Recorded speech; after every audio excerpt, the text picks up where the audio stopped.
Bonjour à toutes et à tous. C'est l'heure de la Francauserie, l'émission mensuelle de l'Organe qui met de l'avant une initiative propulsée par des étudiants et étudiantes francophones de Concordia.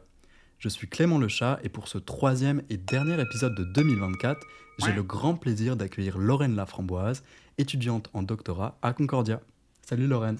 Salut, ça va? Merci très bien. Et écoute, merci d'avoir accepté notre invitation, ça nous fait vraiment plaisir de t'avoir.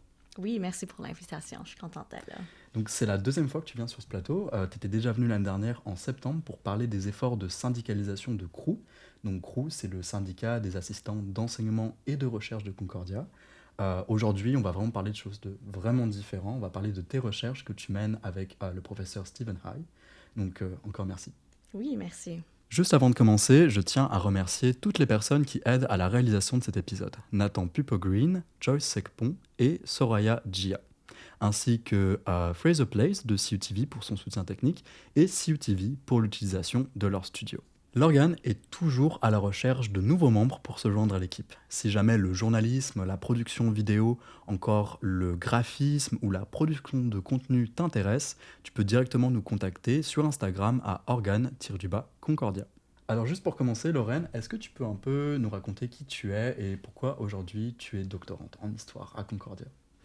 Oui, donc, je m'appelle Lorraine Laframboise. Je suis étudiante au doctorat ici à Concordia. Je suis affiliée au Centre d'histoire orale et de récits numérisés ici à Concordia, dans le département d'histoire. Puis c'est ça, mes travaux portent sur la désindustrialisation dans l'industrie du vêtement à Montréal et à New York. Et puis, je m'intéresse vraiment à l'histoire du travail, surtout dans la deuxième moitié du 20e siècle. Donc, c'est un peu pour ça que je fais des études au doctorat pour un peu penser un peu à la réalité changeante du travail, puis le monde du travail et le syndicalisme au Canada et aux États-Unis. Alors, je prends mes notes parce que, juste pour ton projet de doctorat, c'est assez long comme titre, comme souvent pour les projets de recherche. En anglais, ça s'appelle The Gendered Pathways of Decline, Lived Experiences of Deindustrialization in Montreal and New York Garment Industries. Donc en français, ça serait un peu quelque chose comme les trajectoires genrées du déclin, expériences vécues de la désindustrialisation dans l'industrie du vêtement à Montréal et à New York. C'est un peu genre des grands mots, puis des concepts et tout ça. Est-ce que tu peux juste me donner un petit peu plus de détails, nous expliquer de façon simple en quoi consiste ton projet? Mhm. Donc, c'est ça, c'est un projet comparatif sur le déclin de l'industrie du vêtement à Montréal et New York. C'était vraiment deux villes qui avaient une industrie manufacturière en général très, très importante. Et c'était vraiment aussi comme les deux capitaux de la production des vêtements du Canada et des États-Unis.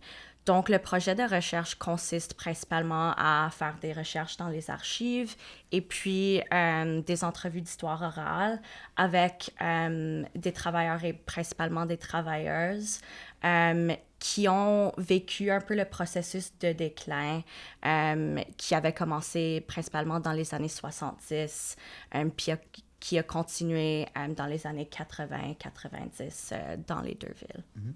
Et puis tout simplement aussi, c'est quoi la désindustrialisation? Et puis c'est quoi les raisons derrière? Pourquoi est-ce que on avait ces industries, puis ensuite elles ont fermé? Et voilà, tout simplement, qu'est-ce qui s'est passé en fait? Ouais, la désindustrialisation, c'est comme un très grand mot qui se dit mal en français, je trouve. Mais généralement, ça veut dire qu'il y a eu un changement ou une restructuration dans l'économie en Amérique du Nord, mais aussi en Europe de l'Ouest, et puis dans plein d'autres places à travers du monde qui avaient ou qui ont encore des industries manufacturières. Et puis pour répondre à la question du pourquoi, ben il y a plusieurs raisons et puis ces raisons-là dépendent un peu de l'industrie dont on parle. Quand on pense à la désindustrialisation, souvent on pense à comme l'industrie lourde, par exemple, comme la sidérurgie, l'automobile, par exemple.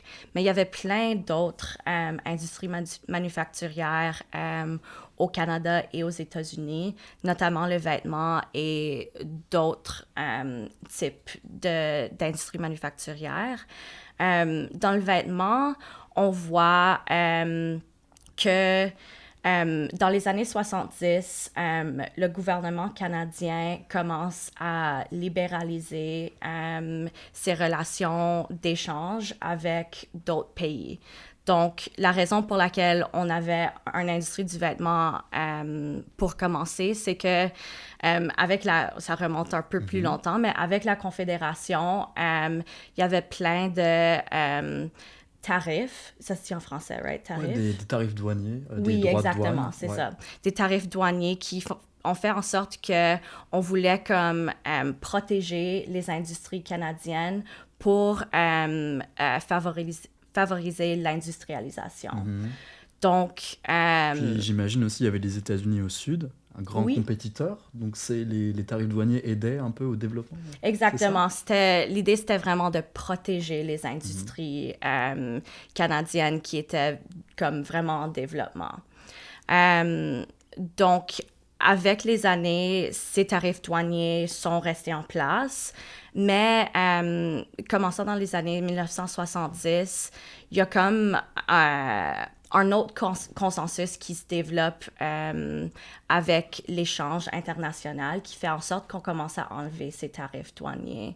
Et puis, donc, ce qui s'est produit, c'est que plein de vêtements de l'extérieur du Canada se sont présentés sur le marché canadien et puisque la plupart des vêtements venaient de sources où, comme le principal coût de production, c'est vraiment le travail, le coût de production, la main-d'œuvre.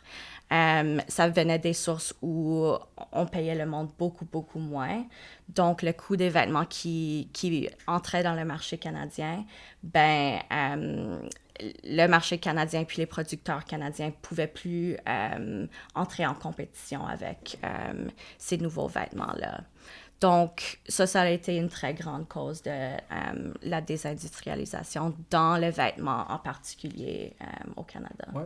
Puis tu nous as parlé de ce nouveau consensus qui se met en place. Peut-être pour resituer le contexte politique, on est dans, si je ne me trompe pas, ce qu'on appelle le néolibéralisme, c'est Exactement. ça? Qui se met en place avec des leaders comme Margaret Thatcher, qui est pas mal connue au Royaume-Uni.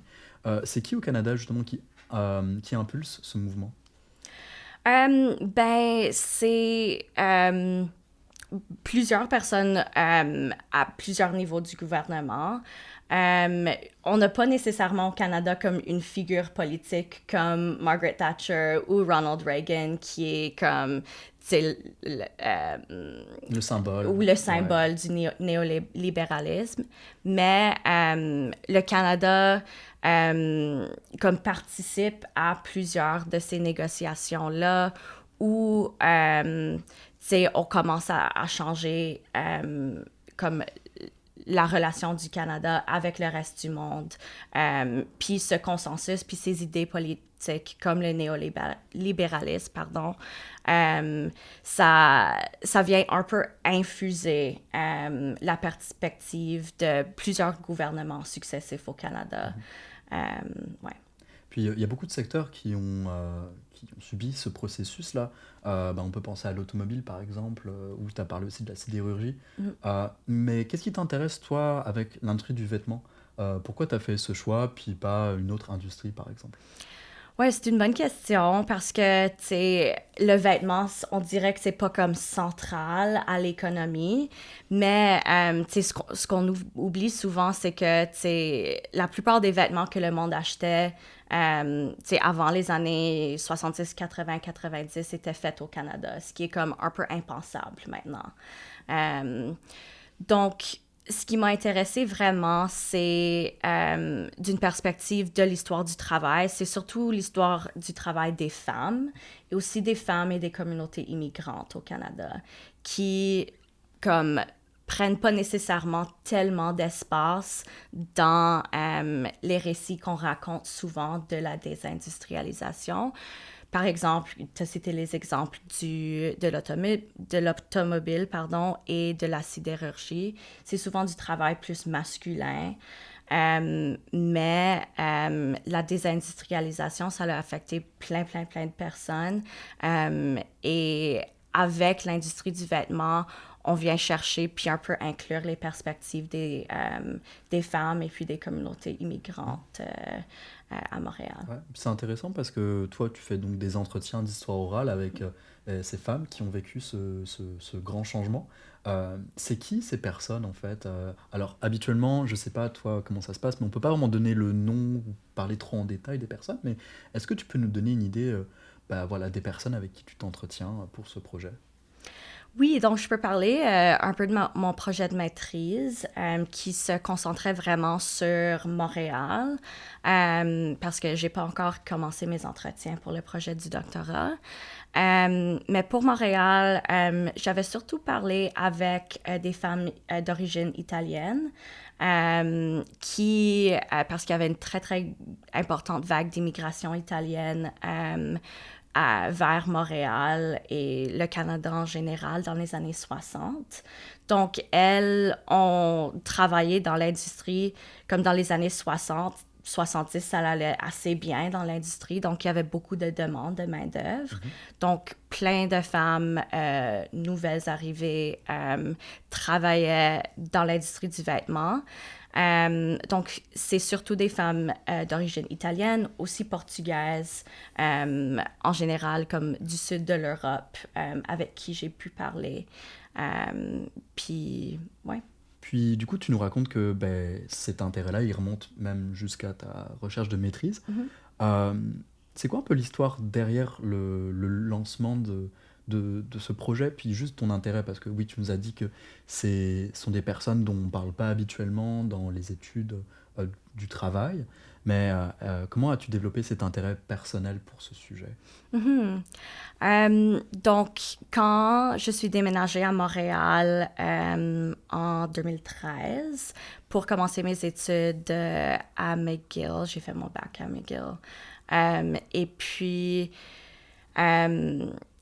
j'avais commencé à travailler au Musée du Montréal juif, qui est un musée communautaire qui s'intéressait vraiment à l'histoire de la communauté juive immigrante qui habitait surtout comme sur le long du boulevard Saint-Laurent.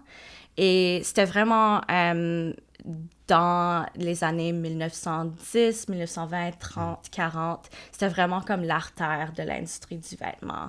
Donc, je travaillais là comme guide touristique. Je menais des visites guidées du quartier, du plateau. Puis je parlais de l'histoire du syndicalisme, l'histoire du travail dans l'industrie du vêtement, puis l'histoire de la communauté juive qui habitait ce quartier, puis qui travaillait vraiment dans l'industrie. Donc, je me suis intéressée à ce sujet-là un peu par ce travail-là. Et puis, le musée tel quel était situé dans une ancienne manufacture de vêtements. C'était juste à l'angle de Saint-Laurent et du Luth. Donc, on voulait faire une exposition sur l'industrie du vêtement dans cet édifice-là.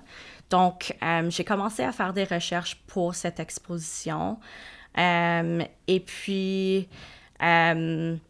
au fil du temps, on trouvait beaucoup d'informations sur les années 1920, les luttes syndicales des années 1930.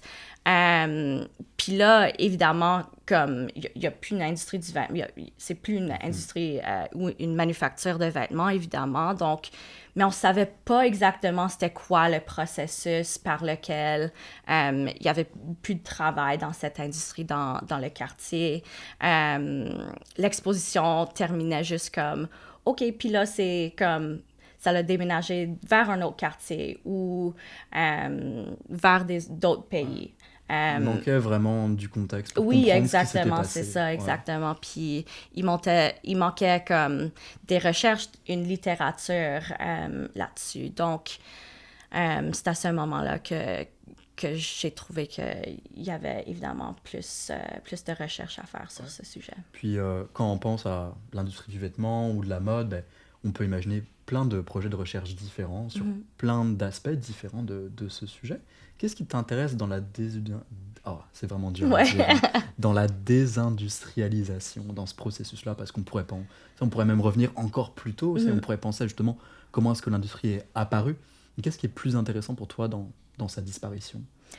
Oui, donc je m'intéresse vraiment à la justice sociale, au changement du monde du travail. Ces jours-ci, on voit comme un taux de syndicalisme très bas, surtout dans l'industrie privée, ou dans le secteur privé, pardon. Et comme précarisation du travail. Donc, il y a comme un enjeu contemporain pour moi dans la question, dans mon intérêt au travail. Donc, la désindustrialisation, c'est comme une préhistoire à la situation contemporaine. Donc, je m'intéresse vraiment à comme ce qui a mené à la situation où on a ce taux de syndicalisation très bas dans le secteur privé, où on a un travail comme du travail très précaire. Donc, pour moi, c'est pour ça un peu que je m'intéresse à ces questions-là, tu sais, des années 70, 80, où il y avait plein de transformations.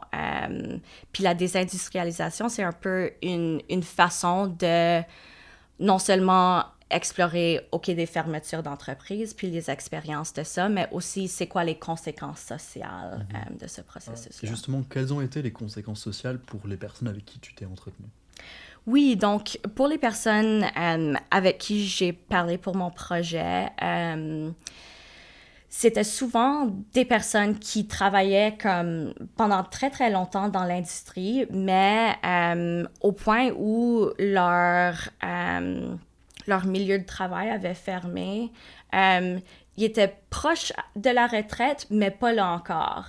Donc, tu sais, disons dans la cinquantaine, par exemple. Puis c'est un moment difficile pour se trouver une carrière entièrement différente.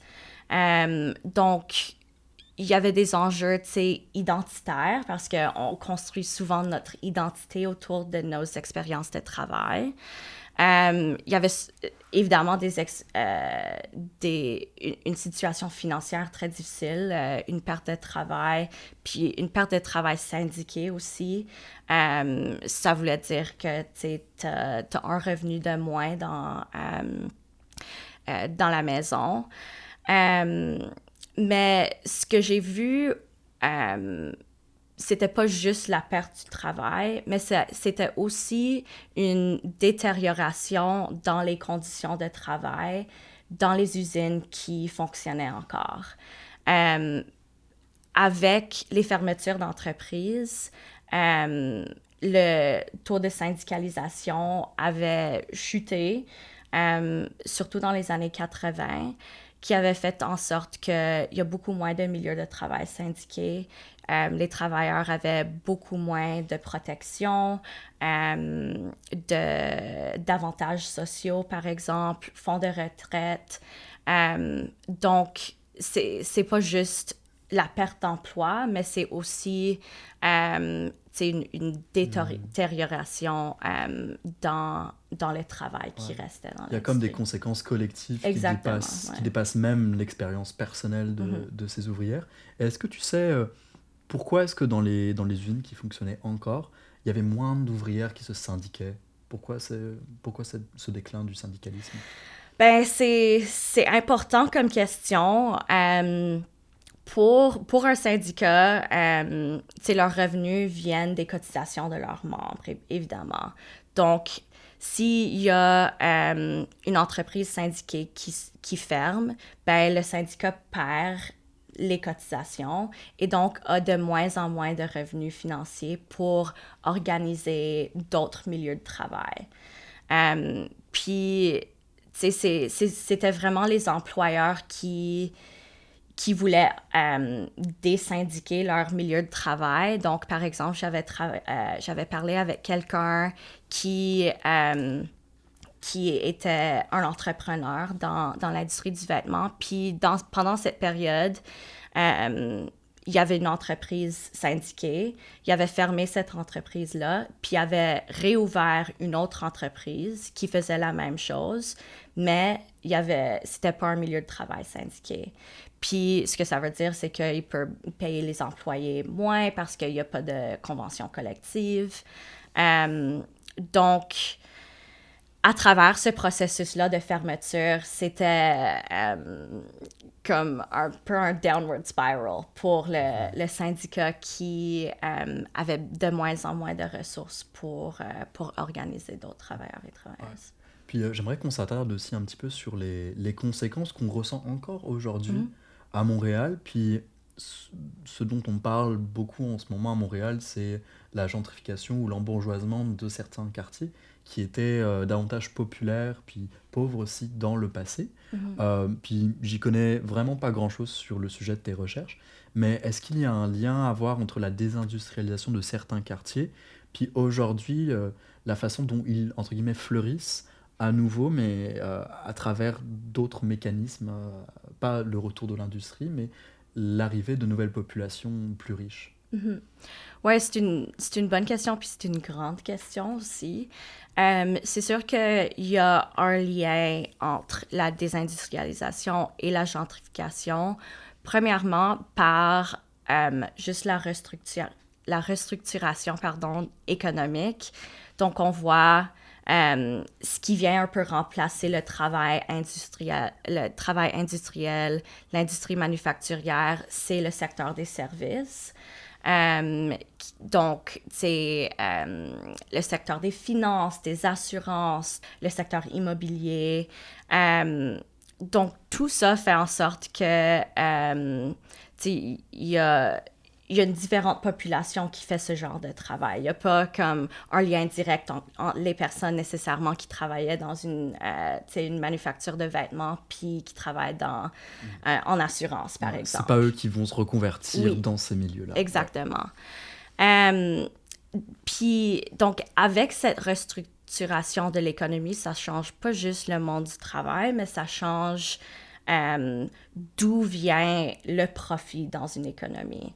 Donc, à Montréal, on voit que le secteur immobilier, par exemple, c'est un des facteurs les plus importants dans l'économie, qui fait en sorte que le prix de l'immobilier devient de plus en plus cher. Puis, en fait, c'est souvent des anciennes manufactures qui s'insèrent un peu dans ce processus de gentrification. Donc, on peut penser aux condos le long du canal La Chine, par exemple. La plupart d'entre elles, plusieurs d'entre elles, surtout les condos de luxe, c'est des anciennes manufactures.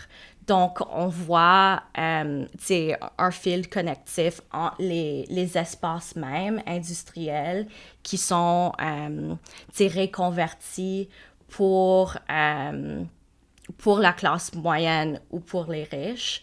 Et puis, le travail pour la classe ouvrière se transforme également. Se transforme d'un travail syndiqué à un travail non syndiqué, précaire, temporaire, etc. Donc, c'est ça, le lien entre la désindustrialisation et la gentrification, c'est compliqué, c'est large, j'en ai touché comme quelques petits aspects. C'est des processus qui sont conjoints, en fait, qui marchent main dans la main. Puis c'est intéressant ce que tu disais, tous ces condos qui sont situés dans des anciennes manufactures. C'est intéressant comment ces endroits étaient avant pas du tout désirables. L'industrie, c'est sale, c'est polluant, c'est pas attractif. Et maintenant, ça devient des objets de désir puis de consommation. Comment est-ce que tu vois ce rapport puis ce changement?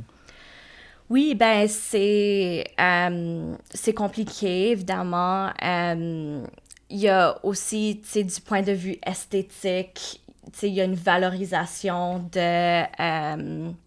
une esthétique plus industrielle avec le temps. évidemment, je vois ça comme un aspect négatif qui fait en sorte que la vie pour la classe ouvrière puis la classe de personnes qui travaillent comme des emplois juste réguliers ont pas accès à ce genre d'espace, tu sais.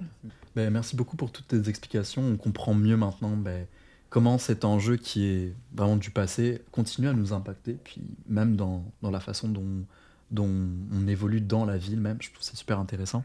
Je voudrais reprendre mes notes parce que pour citer un de tes publications d'ailleurs, on va faire un petit focus sur ça.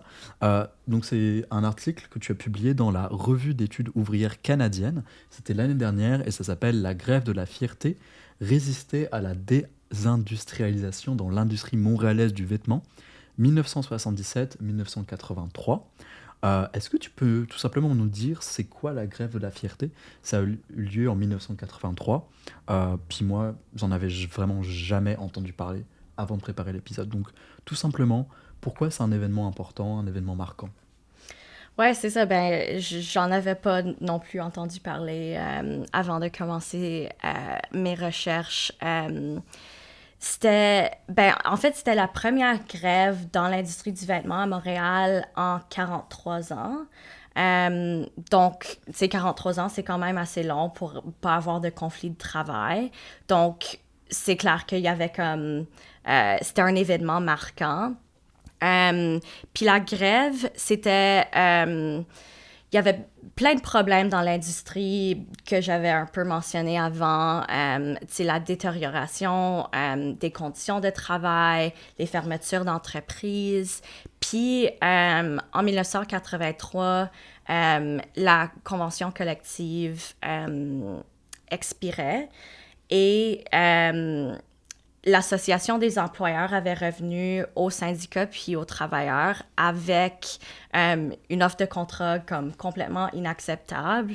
Ils proposaient un gel de salaire, donc aucune augmentation de salaire, et puis une réduction dans leurs assurances, leurs fonds de retraite. Donc, évidemment, c'était pas acceptable pour le syndicat et puis ni pour les travailleurs. Donc, les travailleurs ont déclenché une grève. Et puis, ce que l'article démontre, c'est que c'était vraiment comme un exécutif syndical qui était pas super militant. Puis c'était vraiment les travailleurs de base qui sont vraiment exprimés en assemblée générale puis qui ont déclenché la grève. Ça venait pas du syndicat, ça venait vraiment des travailleurs de base. Ce que je trouve être important parce que ça démontre vraiment, je pense, comme une situation de crise dans l'industrie à ce moment-là. Donc, c'est ça, c'était une grève. Alors, j'aurais dû peut-être relire l'article, mais je me rappelle plus c'était comment longtemps. Je pense que c'était une grève d'environ une semaine, donc pas si long que ça. Mais le résultat de la grève, c'était un peu ambigu. Donc, les travailleurs avaient reçu une autre offre de l'Association des employeurs qui offrait un gel de salaire pour le reste de l'année, puis une augmentation salariale de comme 1 ou 2% pour l'année d'après. Donc, il n'y avait pas beaucoup de gains dans cette grève. C'était plus une grève pour sauver les meubles que pour essayer vraiment d'obtenir quelque chose, c'est ça? Ben, c'est sûr que les travailleurs voulaient obtenir quelque chose, mais ça parle, je pense, un peu à l'impasse entre le syndicat et l'Association des employeurs, où même s'il y avait des milliers de travailleurs et travailleuses qui étaient en grève, l'état de crise avec les importations, avec la direction, où tout le monde savait que l'industrie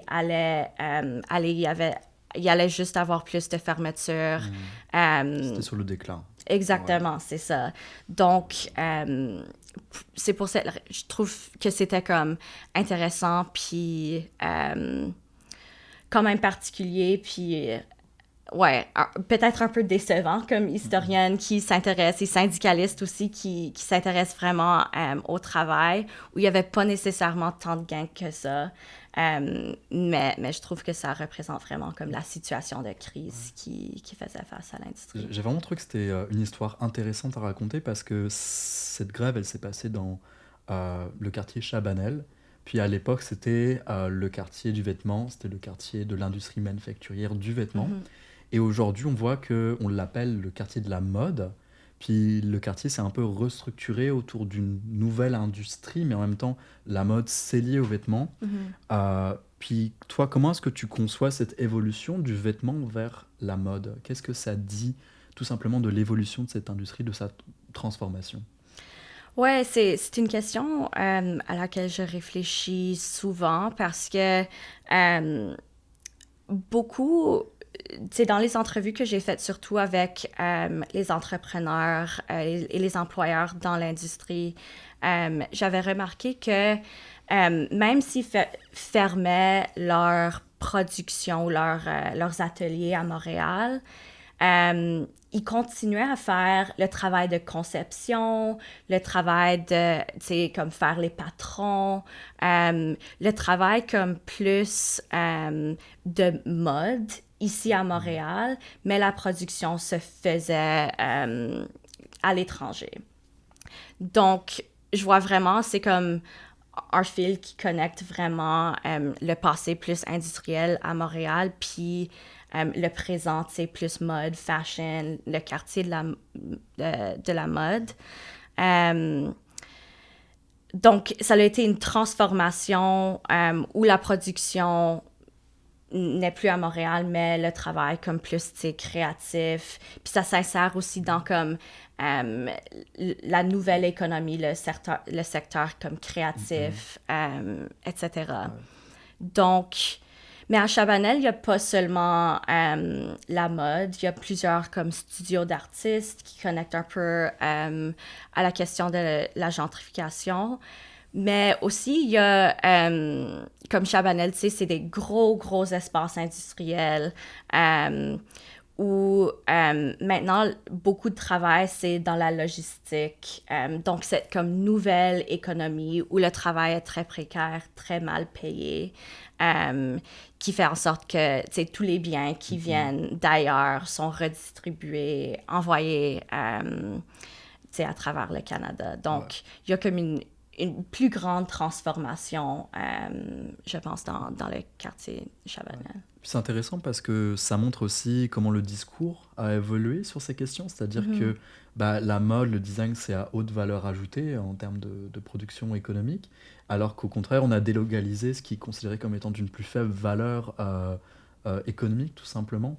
Puis, ne serait-ce que les mots qu'on emploie, on n'a pas la même image quand on pense à la mode, puis quand on pense aux vêtements aussi. Oui. Est-ce que c'est des questions que tu te poses aussi sur la valeur que les gens attribuent à tel ou tel secteur et par conséquent à leur propre expérience aussi en tant qu'ouvrière du vêtement, puis au contraire designer ou personne qui travaille dans la mode? Ouais, 100%. Il reste quand même un peu de production dans le vêtement à Montréal, mais c'est surtout, il y a Canada Goose, d'autres manufactures aussi de très haute valeur. Donc, il y a cet aspect-là, mais la question du discours, c'est aussi super intéressant parce que, il y a une raison pour laquelle on parle de la mode et non plus du vêtement à Montréal.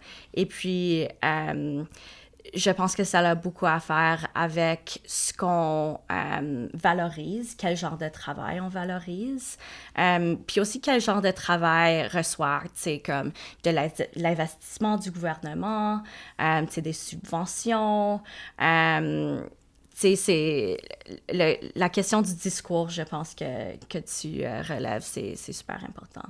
Et donc, dans tes recherches, l'une des méthodes que tu utilises, j'ai l'impression le plus souvent, c'est vraiment l'histoire orale. Donc, ça veut dire tout simplement aller s'asseoir avec des personnes, puis écouter leurs récits.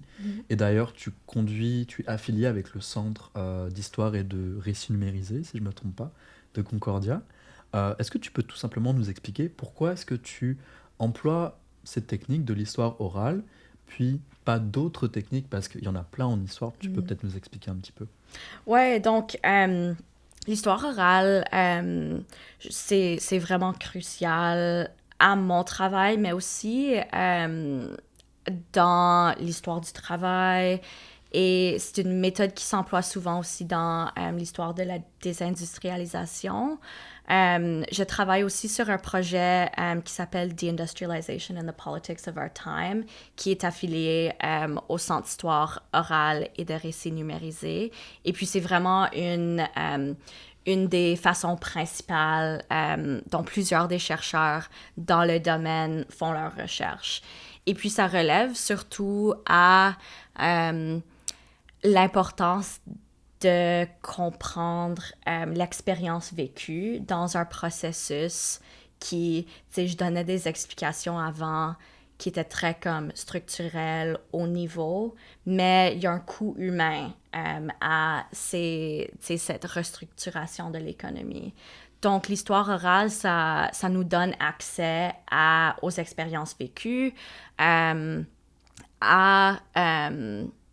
oui, à un peu le côté humain de la transformation de l'économie que, tu sais, on discute souvent à un niveau très, très structurel et abstrait.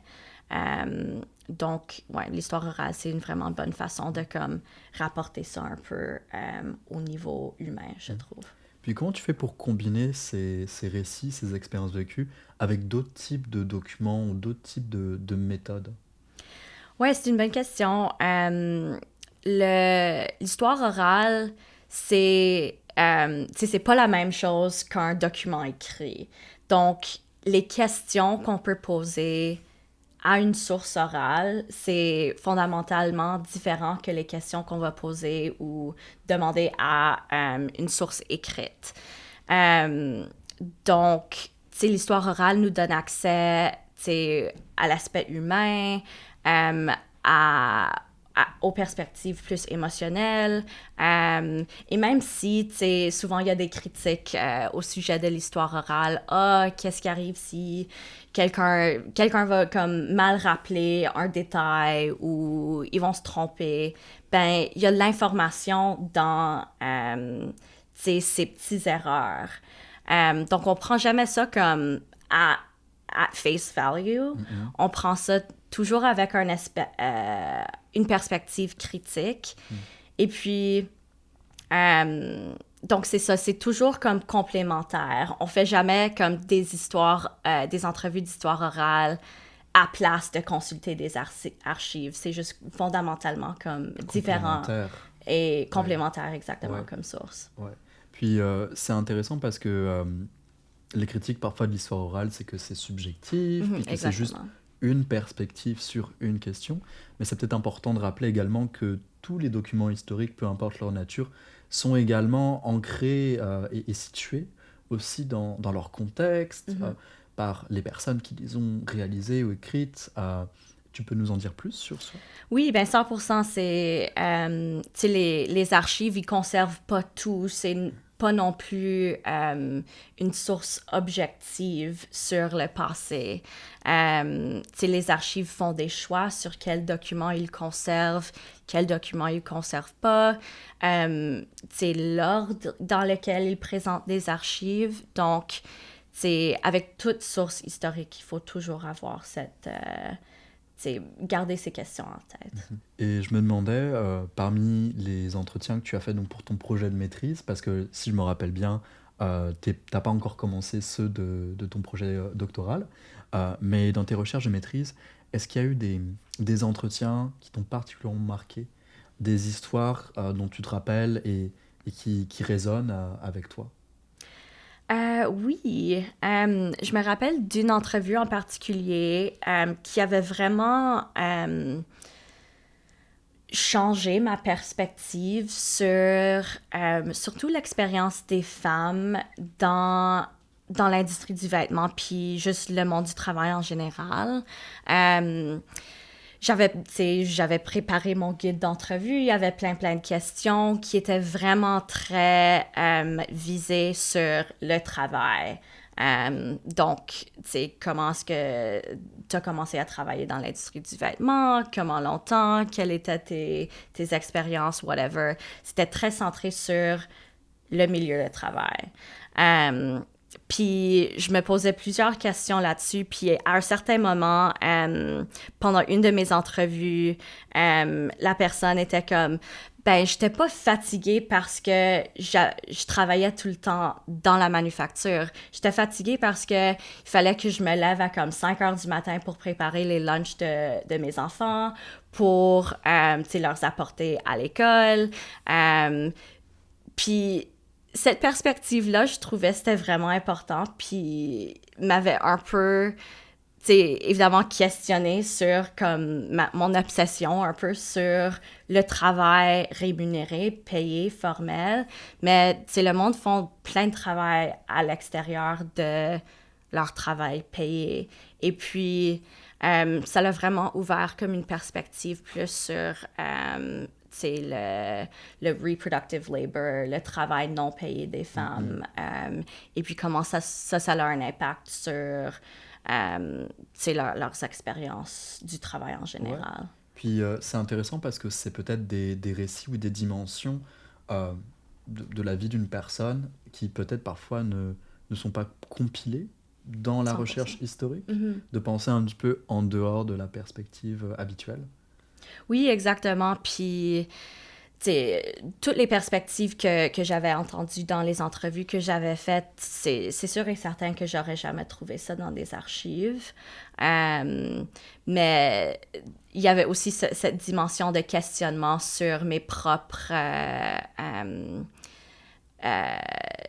comme mes propres notions sur c'est quoi le travail, c'est quoi mon rôle comme personne qui s'intéresse à l'histoire du travail. Ouais. Parce que c'est toute une chose de parler à quelqu'un, de faire une entrevue, mais je veux dire, toi aussi, d'une certaine façon, tu joues un rôle actif dans la création de ce savoir. Puis j'imagine que pour toute personne qui fait de la recherche, c'est important aussi de bien se connaître, puis d'apprendre à se découvrir à travers notre propre travail de recherche. Qu'est-ce que tu as appris sur toi en menant ce propre travail? Ouais, c'est une bonne question.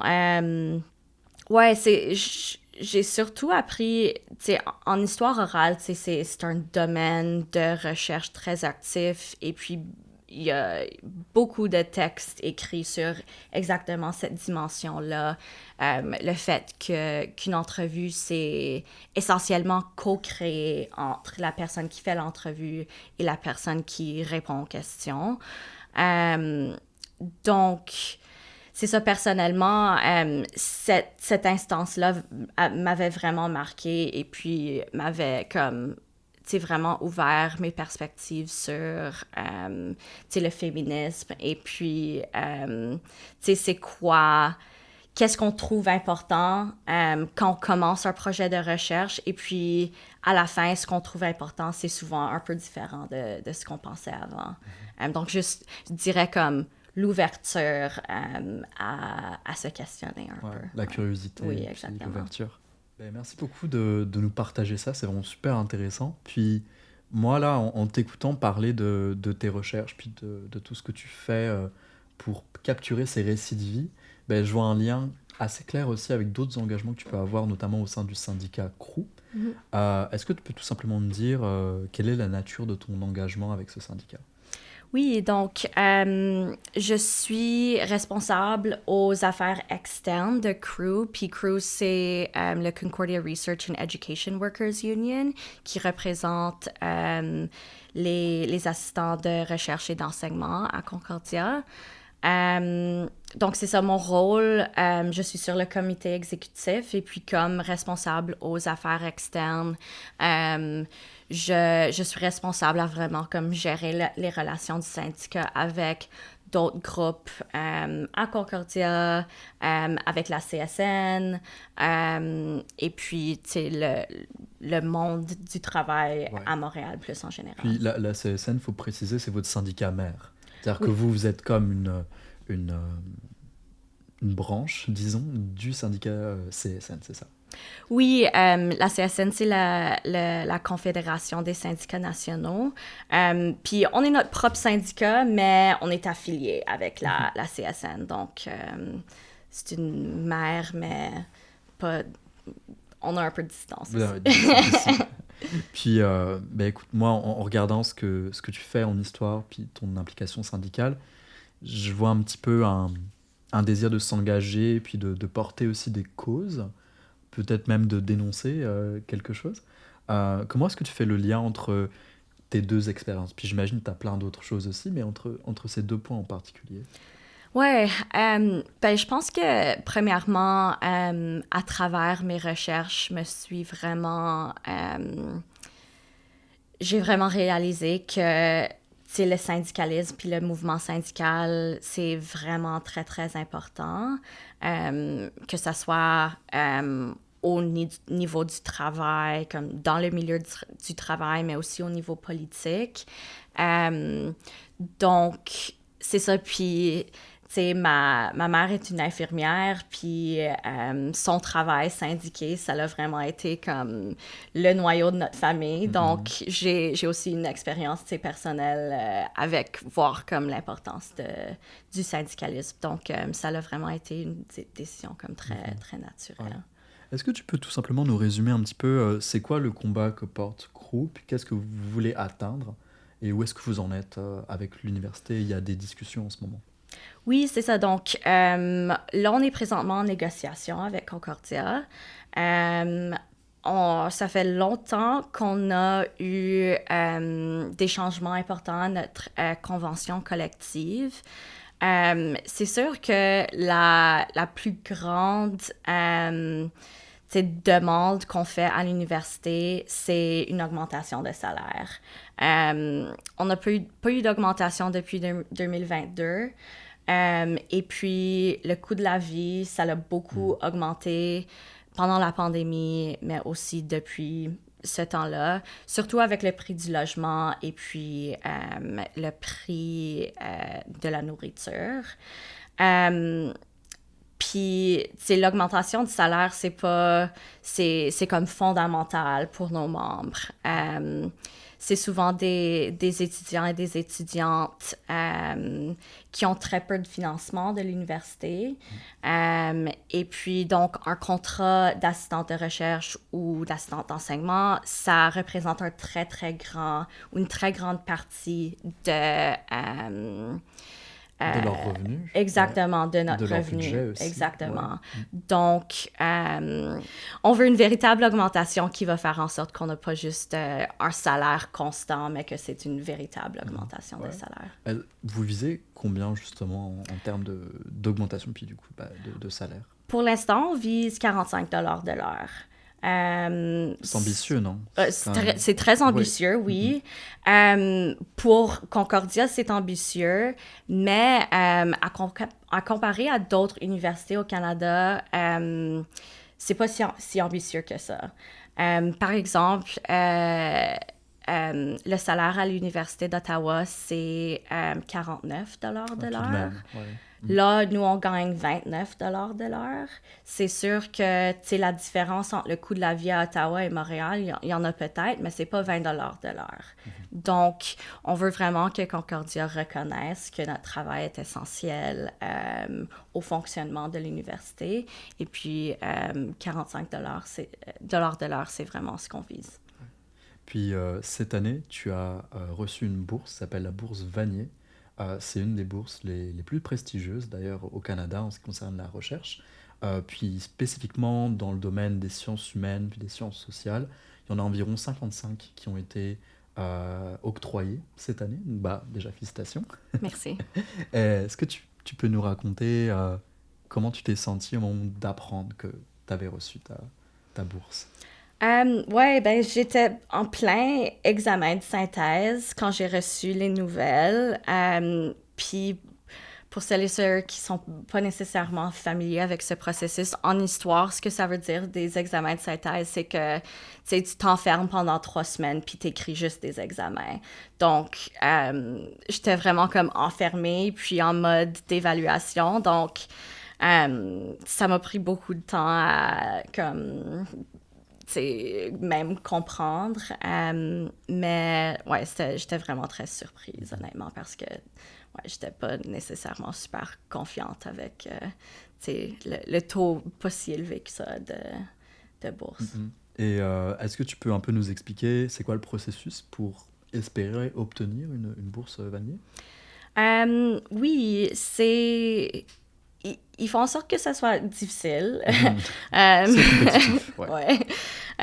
Donc, je sais pas comment ça marche à d'autres universités, mais à Concordia, normalement, il faut signaler à son département que tu es intéressé à poser une candidature. Puis là, il y a un processus de nomination à l'intérieur de ton département. Et puis là, un autre processus à l'intérieur de l'université. Puis là, ils choisissent comme, je sais pas combien d'applications à déposer à la compétition principale. Ouais. C'est-à-dire qu'il y a déjà 2 étapes avant même que ton dossier puisse être reçu par le comité de Vanier, c'est ça? Ouais, ouais. Donc déjà beaucoup de choix qui sont faits. Donc toi, tu as réussi à être sélectionné par l'université. Ça a été envoyé ensuite au comité de sélection. Qu'est-ce qu'ils regardent dans un dossier?